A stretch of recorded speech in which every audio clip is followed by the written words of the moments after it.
when I was acting, because I call myself a former actor, right? You do that a lot.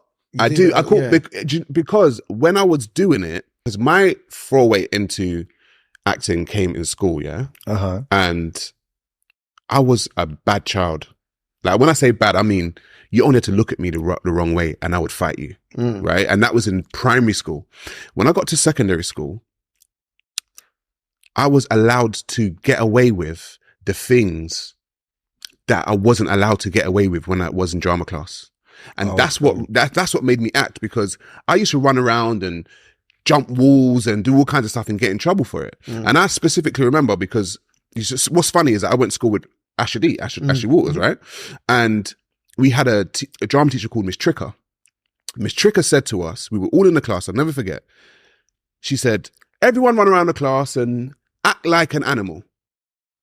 And I saw people jumping off tables. And I was like, I'm supposed to get in trouble for this. Yeah, we're allowed to do this. I was like, what the hell? What's this?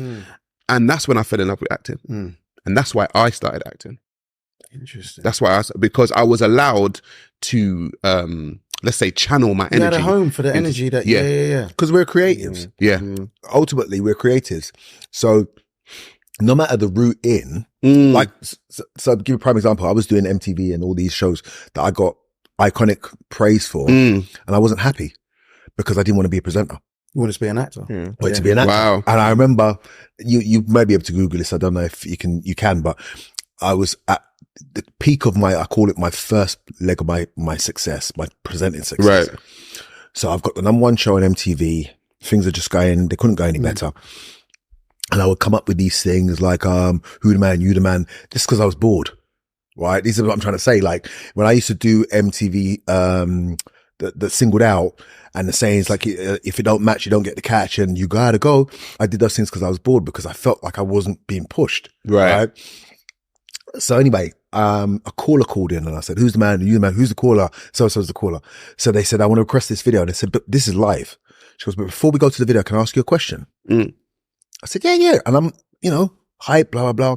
She goes, why is it that you make everybody laugh, but in your eyes, I can see you're not happy? This is live. Nobody had seen that before. Wow. What was your response? I was dumbfounded. I just went, I froze. I don't really know. And she goes, you need to find what makes you happy. She goes, you make everybody else happy, but she goes, you need to find what makes you happy. I knew why I wasn't happy. I had all the money in the world, all the success, but I was famous as a presenter. And it's like, this is taking me away from what I want to do, right? This woman, if she watches this, she'll go, that was me. This woman saw it in my eyes. And I'm talking at the time, I'm going, hey, yeah. And she went, mm-mm. But do you ever feel like that though as actors? Do you ever feel like people don't see you? They see you, but they don't see you. That's an interesting one. It is interesting because like I suppose because that caller's query was based off the fact that you wanted to be doing something else. Yeah, exactly. And I think like for me, I don't need no one to see me as like while I'm acting, because you're supposed to be, if they see me, then I failed. Right. Or I mean, that's a kind of tricky one, because actually I think any actor brings some of their own humanity to the thing. 100%. But I think the more you envelope, yourself into the character, you're doing your job. So I'm not really, I don't know. I'm not really clamoring for someone to be like, oh, I see you. And maybe sometimes like in situations like this where we can sort of be a bit more introspective and say stuff about ourselves. Yeah. People can get an insight, but sorry, go on. No, but I'm saying, but even when you walk into like TV studios, directors, auditions, do you think people see you, or do you think they see something else from what you've previously done? I think you got an answer. I'm gonna let you answer that first. I ain't got the answers. No, because what I don't want to do is cut you. Right? You got to remember, it all depends on why you're in this industry. Because Ken made a good point, right? If you see him in the role, he's not really, unless the nuances that he wants you to see, he's not doing his job properly, right? And that goes for any actor, right? What it is that you're as good as your last gig. Amen. Right. You're as good as your last gig. And I get that from stand up. I am November coming is 30 years of me doing stand up. But I can tell you this right now. If I do a show tomorrow and I get booed, I'm as good as that show until I prove that I'm better than that. You're better than that. Right? So it doesn't matter what I've on my CV, right? If I've ripped stages, where it doesn't matter. You got, and it's there. Somebody can go, I remember you got And now booed. they got camera phones. So they're going to be there. Yeah, exactly. Most definitely. And so now you've fallen off, right? Do you know what I mean? So we know, see, now that I'm acting, I've learned to act because of consistent acting. So EastEnders allowed me to work consistently for 3 years. You are acting day in, day out, Monday to some Saturdays, right? From 8 in the morning till 6 in the afternoon. Yeah. EastEnders is like 12 to 14 scenes. Hollyoaks is 5 scenes, 6 scenes. You have to go from one emotion to another. Yes. Right. Just like that. Yeah. Right. Yeah. And I say those shows, whether it's doctors, whether it's those kind of shows. Listen, I done Family Affairs and we used to, So we used to tune out. We used to churn out stuff all the time. Like the amount of acting that was done was ridiculous. I say a rep company. You're in like a theatre rep exactly. company. Thank you. Yeah. So anything that you're doing day in, day out, you're going to become good at, right? Do you know what I mean? So I said, so you will notice, and all of you actors, so you will know this, that when you are rusty or you're a new actor, you play the thought in between the lines as big as you're playing the words. So you go, yeah, I said to myself, See, we were laughing, right? Because we know, and that doesn't mean that they're terrible. It's just that they haven't closed the gap, as I call it. Yeah. Right? Yeah. And then you get to the point where you go, I thought to myself, you know the way you get to that. But initially you go, And it because, just flows. yeah, because you think people are watching, so I need to show them that I'm thinking. Yeah. Whilst I'm saying the line. You know what I'm talking about? So the line could be, you're lying about something. I went to the shop and I picked up the thing and I didn't see the girl in there. Right? So the way you play it is like, I went to the shop and I didn't really see the girl in there. Just that.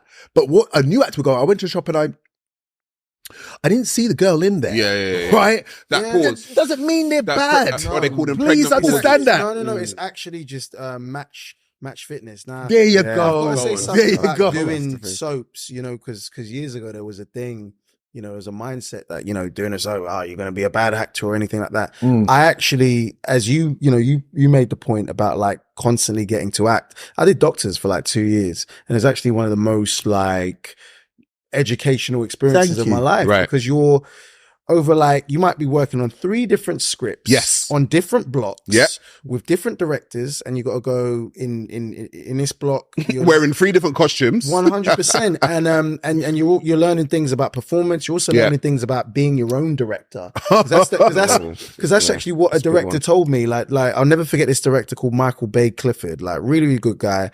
I remember this from when I was 17. He took me to lunch one day and he just was like, you're really good.